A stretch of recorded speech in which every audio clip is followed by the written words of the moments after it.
Matthieu chapitre 4. Alors Jésus fut emmené par l'Esprit dans le désert pour être tenté par le diable. Après avoir jeûné 40 jours et 40 nuits, il eut faim.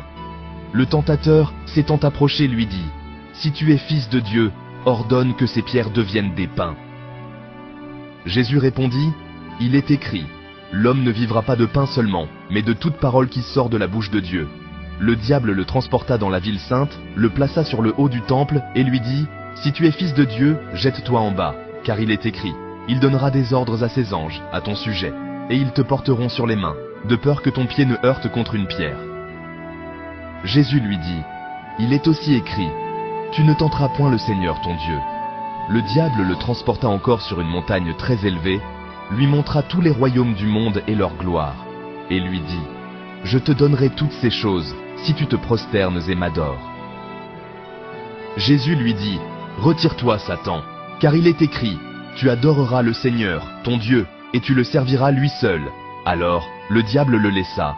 Et voici, des anges vinrent auprès de Jésus, et le servaient. Jésus, ayant appris que Jean avait été livré, se retira dans la Galilée. Il quitta Nazareth, et vint demeurer à Capernaum, situé près de la mer, dans le territoire de Zabulon et de Nephtali, afin que s'accomplisse ce qui avait été annoncé par Ésaïe, le prophète.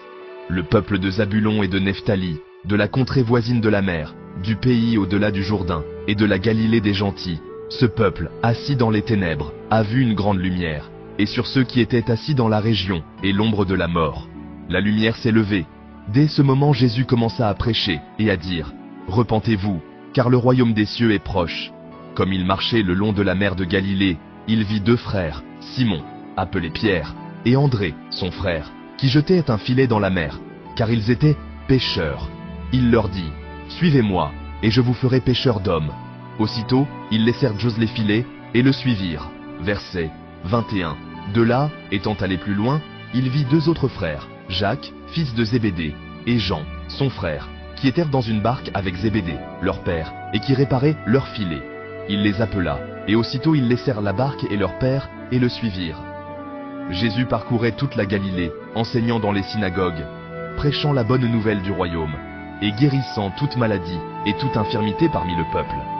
Sa renommée se répandit dans toute la Syrie, et on lui amenait tous ceux qui souffrirent de maladies et de douleurs de divers genres, des démoniaques, des lunatiques, des paralytiques, et il les guérissait. Une grande foule le suivit, de la Galilée, de la Décapole, de Jérusalem, de la Judée, et d'au-delà du Jourdain.